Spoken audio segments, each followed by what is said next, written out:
Olá pessoal, tudo bem? Eu sou o professor Elson. Essa é a nossa segunda aula da disciplina Psicologia Social. Então, como eu havia falado para vocês na primeira aula, o objetivo da primeira aula era trabalhar o conceito de psicologia social dentro do serviço social e principalmente essa trajetória dessa área da ciência que estuda a relação do homem com o meio, né? O homem tanto influenciando como sendo influenciado pelo meio. E aí, como eu havia dito para vocês no final da primeira aula, nesse momento da segunda e última aula, é o momento de nós observarmos como esses problemas surgem a partir da família e da escola, e eles adentram na sociedade e eles acabam sendo identificados sem o cuidado de olhar para essas duas instituições. Então, o ideal é que a gente olhe para as duas instituições primeiras da sociedade e identifiquem as causas, né, para possíveis soluções. Então, como eu havia falado na primeira aula, o assistente social não é mais aquele profissional que está preocupado em apenas assistir socialmente as crianças, como o próprio nome diz, mas entender de onde vêm essas demandas.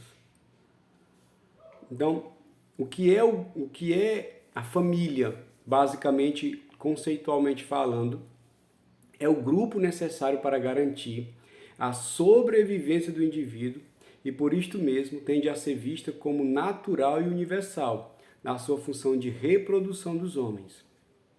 É algo que você já nasce sabendo que aquilo existe. Eu faço parte de uma família, você faz parte de outra família. Então, é basicamente como se fosse natural.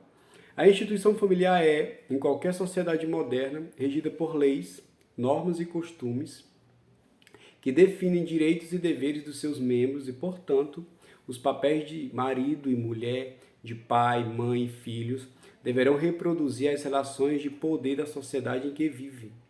Então, qualquer sociedade moderna, nós observamos que o agrupamento familiar, ele, de certa forma, ainda está vinculado aos direitos e deveres dos membros da família. Então, o primeiro grupo social do qual o ser humano faz parte. Os papéis geralmente são definidos existindo uma hierarquia necessária ao bom desempenho desse grupo. É responsável pela socialização primária através da identificação com os membros do grupo e com seus valores e comportamentos. Então, a família há de ser respeitada por isso, porque ela é o primeiro grupo social que nós reconhecemos, e a partir desse grupo social, a partir da identificação desse grupo social pelo novo membro que nasce naquele grupo, e a partir das relações de poder que existem naquele grupo, é que a família, de certa forma, lança esse novo cidadão à escola e à sociedade. E o que seria a escola? Da mesma forma que a família, a educação também é institucionalizada, ou seja, princípios, objetivos, conteúdos, direitos e deveres são definidos pelo governo, a fim de garantir que, em todos os seus níveis, ela reproduza conhecimentos e valores necessários para a transmissão harmoniosa da cultura, produzida por gerações anteriores, para as novas, garantindo o desenvolvimento de novos conhecimentos necessários para o progresso do país. Então, quando o governo estabelece, através do seu currículo escolar, o que nós devemos, o que os filhos devem aprender na escola, o governo está preocupado basicamente com duas coisas: para que não morra o que aprendeu e para que aqueles produzam novos conhecimentos para a manutenção da sociedade estar garantida. Bom, então, surgirão demandas sociais, econômicas, culturais, do ponto de vista científico, que essa nova geração precisará responder a essas demandas. Então, com as respostas passadas, eu não consigo, dificilmente eu vou conseguir responder demandas futuras. Então, a sociedade precisa estar em necessário progresso para que sejam respondidas as demandas que virão depois dessa geração. Por isso que quando a escola nos obriga, de certa forma, a estudar determinado conteúdo, é preocupado exatamente com isso. É responsável pela socialização secundária, dando ao jovem alternativas de visão de mundo e de si mesmo. A escola deveria ou deve fazer isso. É o local ideal de se propagar a cultura e o conhecimento acumulado pela sociedade. O enfoque é dado ao individualismo e concorrência através de suas disciplinas e métodos aplicados. Busca ajustar os alunos aos padrões previamente estabelecidos pela classe dominante, que é a classe que rege a lei no país. Então, essa classe de políticos que Karl Marx e Paulo Freire aqui no Brasil chamam de a classe dominante, de certa forma ela nos obriga a estudar coisas que eles entendem ser necessárias para que seja garantido o que nós aprendemos e o futuro também esteja garantido através da produção de conhecimento dessa geração. Essa é basicamente o que a escola entende que seja o seu papel. Trabalho e classe social. E aqui eu tento sempre colocar apenas no slide para vocês algumas coisas, mas aqui levariam mais de 10 slides. Mas eu tento colocar aqui para facilitar para o print, para vocês estudarem, alguma coisa parecida. Mas, basicamente, o trabalho ele acompanha o homem desde que o homem se tornou homem, né? Então, o trabalho acompanha o homem. E o Karl Marx, ele, através do Manifesto Comunista de 1868, 1848, a partir dessa data, esse manifesto, eles entendem que o trabalho ele dignifica o homem, realmente, certo? Como depois viriam dizer. Mas ele diz que o trabalho, como está sendo, ele maltrata o homem, ele tira do homem a liberdade de trabalhar naquilo que ele poderia render melhor. Então, a produção dos bens materiais, além de atender à subsistência social, visa o lucro e o aumento do capital, e para tanto deve necessariamente explorar a força de trabalho de muitos. Então, aqui é a opinião do Karl Marx, que é o que mais falou sobre trabalho no mundo e classe social. Então já começa aí. Se o trabalho é algo que gera lucro a quem é o dono do capital, ele vai comprar com esse lucro uma força de trabalho. E ele sempre vai querer comprar a força de trabalho mais barata do que ela vale. Então o pobre vai estar vendendo a sua força de trabalho mais barata do que ela vale, para que o lucro do dono do capital aumente cada vez mais. Então aí nós estamos vendo duas classes. O capitalismo implica na existência de duas classes sociais, uma que detém o capital e os meios de produção e a outra que vende sua força de trabalho. Professor, e por que não é justo? Porque se nós vivemos no mundo capitalista, e o que é o mundo capitalista? O mundo capitalista é alguém que tem o capital compra a força de trabalho de quem não tem o capital, que é o dinheiro. E esse, para sobreviver, tem que vender a sua força de trabalho. Então eu gostaria de ganhar 5 mil reais por mês, mas o meu patrão só me oferece R$1.000 por mês. E aí fica um impasse. Nós temos 4 mil reais aí para negociar, né? Dificilmente eu vou chegar nos 5 mil, porque atrás de mim ou do meu lado tem gente, às vezes, mais qualificada do que eu, querendo ganhar os 1.000 ou até 800. Tá entendendo? Então, o capitalismo ele se beneficia de uma leva de pessoas pobres que estão dispostas a fazer o trabalho que as outras dispensarem ou não toparem fazer aquele trabalho. Então, o capitalismo ele dá certo nesse sentido. Aí a crítica maior do Marx, porque ele sempre vai ter gente desempregada e o capitalismo ele vai produzir desempregados para ele poder funcionar. Porque se ele não produzir desempregados, ele vai ter que pagar aquilo que o trabalhador pede. Essa é a maior crítica. Mas nós não temos outro modelo melhor do que esse não, entendeu? Porque o socialismo, que é o oposto, nunca deu certo e dificilmente o dará, né? Porque você tira a liberdade de alguém produzir.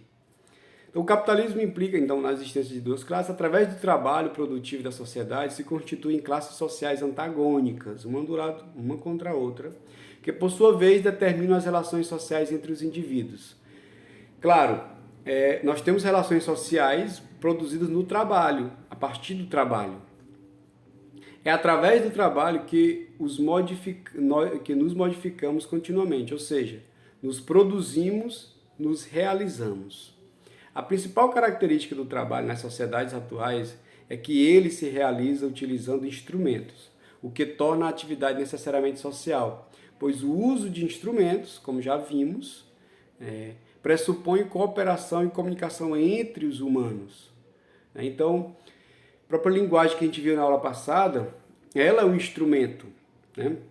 Eu estou usando aqui o meu instrumento, linguagem, para comunicar a vocês coisas sobre psicologia social.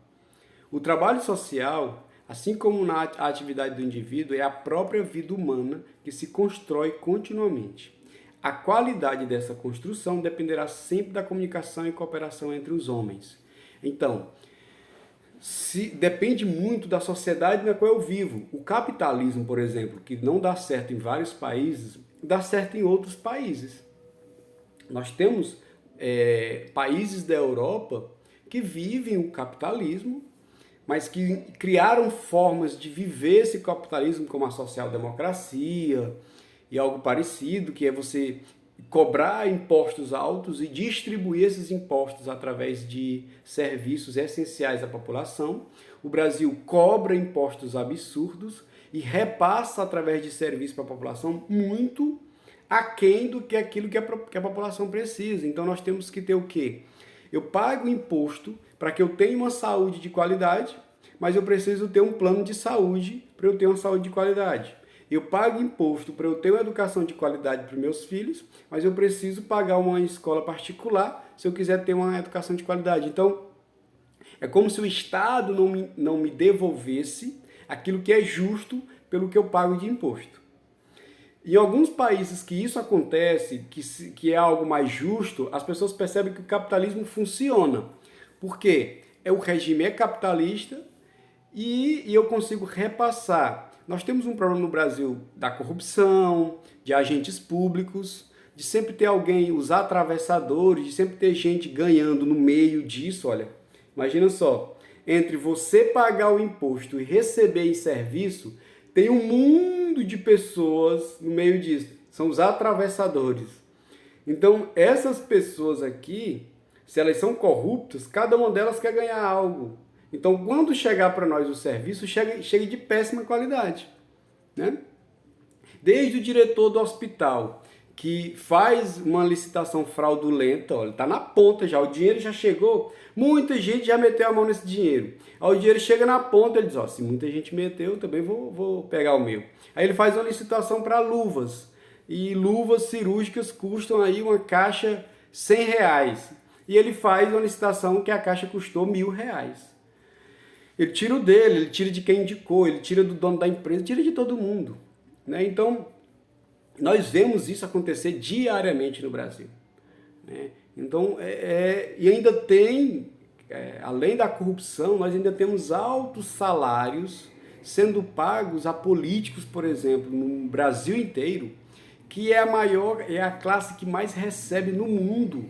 A classe política brasileira é a mais cara do mundo, né? Então, nós temos vários problemas para que isso realmente não aconteça, para que a justiça seja feita. E onde entra o assistente social aí, onde entra esse profissional? Ele vai entrar exatamente no meio disso. Ele vai ficar entre aquilo que a sociedade merece, que é a justiça social, e aquilo que realmente acontece, que é a injustiça social, que não está sendo dado o direito, que é direito deles, né? Que está na Constituição, que é legalmente amparado e que não está sendo observado. Então, a assistência social tenta resolver essa equação através da sua atuação. O trabalho social, a atividade, ela faz com que o homem seja realmente homem. Nós nos construímos através do trabalho, né? Não só o meu trabalho, mas o trabalho do homem como um todo é que constrói a humanidade. Então, se eu estou dando aula para vocês aqui vestido, é fruto de trabalho de alguém. Se eu estou aqui usando esse celular, usando esse suporte para celular, sentado, foi alguém que fez tudo isso. é fruto do trabalho de várias pessoas. Se eu estou enviando para vocês através de internet, vocês estão conectados, a mesma coisa. O indivíduo na sociedade. Então, o desenvolvimento de uma comunidade se dá de forma lenta, com avanços e recuos, pois o sistema social mais amplo a todo momento exerce pressões diretas ou indiretas para a manutenção de soluções individualistas, promovendo a competição, valorizando status e prestígio de posse da propriedade. Segundo Leonardo Boff, o eu só existe mediante a dialogação com o tu. O tu é o parteiro do eu. Então, viver em sociedade é entender que eu dependo da sociedade na qual eu vivo. Então, gente que diz que não depende de ninguém é uma ilusão absurda. Se eu dependo da sociedade na qual eu vivo, significa dizer que essa sociedade produzirá problemas e soluções para mim também. O outro é diferente, estranho, exótico, contrário, por isso precisa de um olhar humano, segundo Lacan. Saber olhar para o outro requer primeiro saber olhar para si, Leonardo Boff. Então, essa frase do Leonardo Boff, ela resume muito o indivíduo na comunidade. Então, antes de eu olhar para o outro, ou olhando para o outro, eu também preciso desenvolver um olhar para mim, um olhar para si, olhar também, descobrir coisas que eu aponto no outro como problemas que talvez estejam em mim.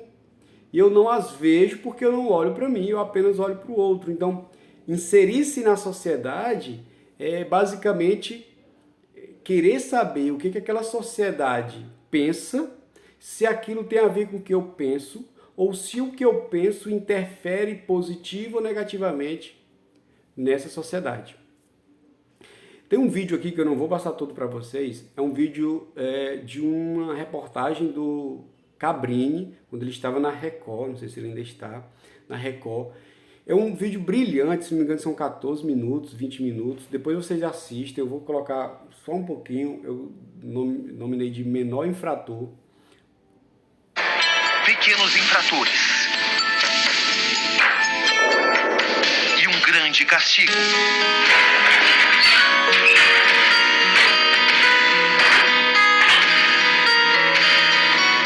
Crianças derrotadas pelas drogas. Seduzidas pelo crime. Condenadas à prisão. Mas nem um pouco dispostas a permanecer atrás das grades. O máximo que eu vou ficar é só até engordar um pouco. Não sei.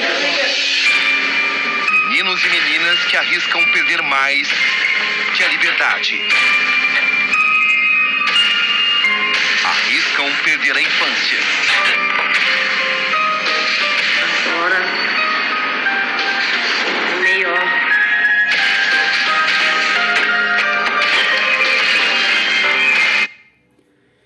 Então assim, esse vídeo são uns 14 minutos, eu não vou colocar todo aqui, né?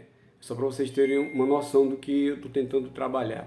Então eu escolhi um dos problemas sociais, que é o menor infrator, que é a violência ainda na juventude, que os que estão por trás disso, os grandes bandidos e traficantes, eles se aproveitam do Estatuto da Criança e do Adolescente, que proíbe, de certa forma, uma punição mais severa e que, em alguns casos, com muita razão, para jovens e adolescentes e crianças também, e acabam levando essas pessoas, esses jovens, para bocas de fumo, trabalhar para eles, né, porque eles sabem que não vão ser punidos.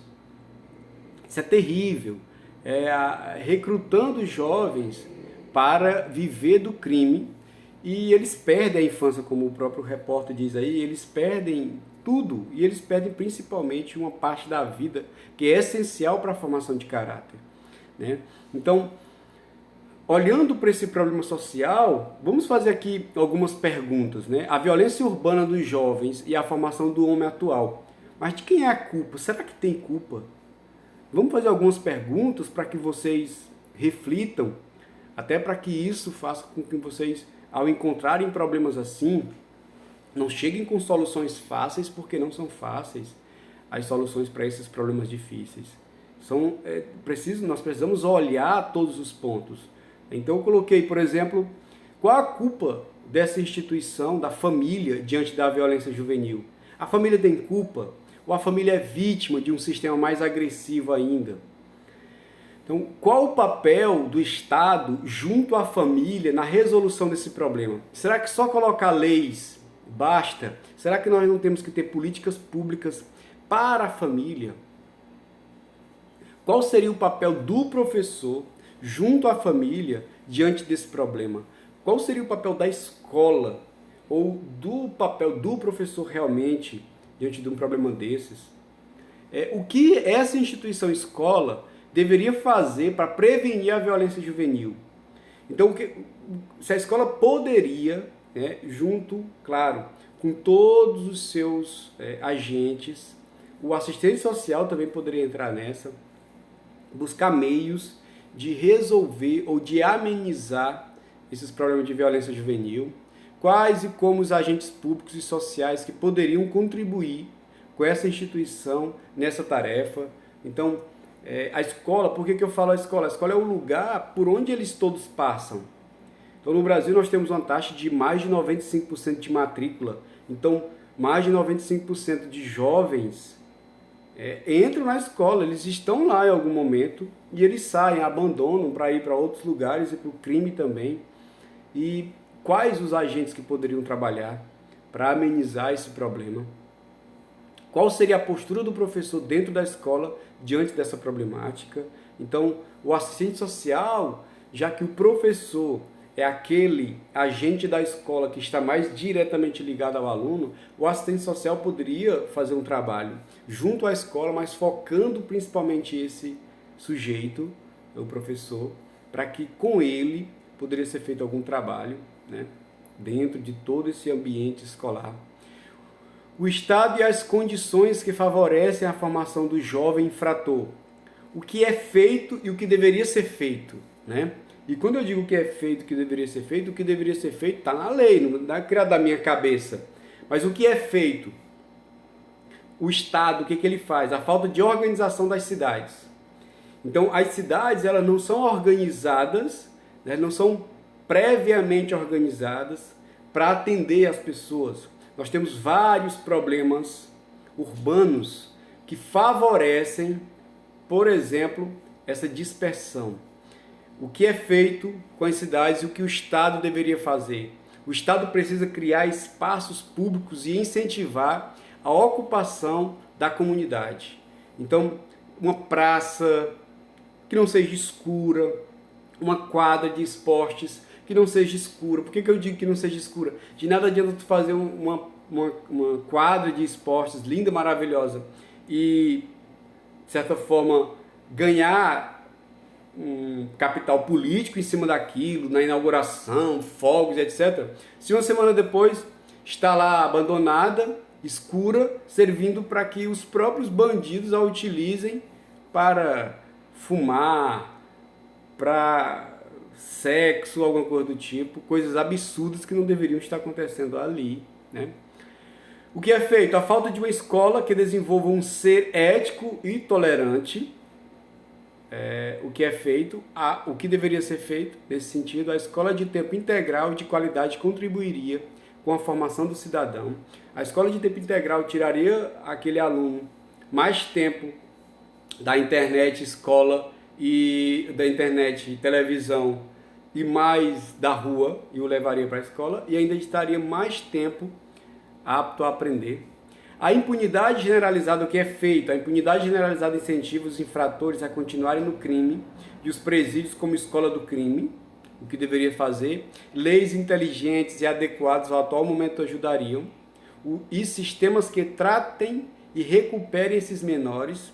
Então, nós temos, eles são separados, mas nesses lugares onde eles são separados, é uma mini prisão. Eles continuam presos e aprendendo com aqueles que entraram antes deles. É como se fosse um maternal do crime. O ideal seria algo mais inteligente, que cortasse vínculos com a criminalidade.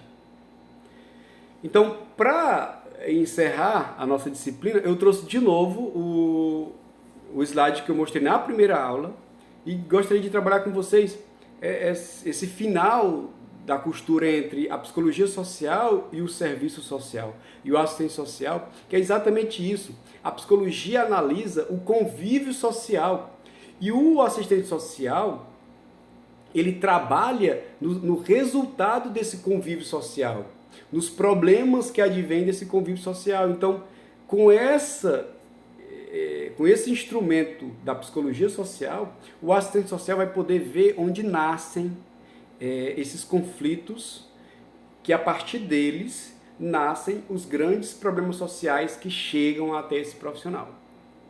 Muito obrigado pela atenção de vocês. Respondam à atividade que será publicada junto com essas duas aulas.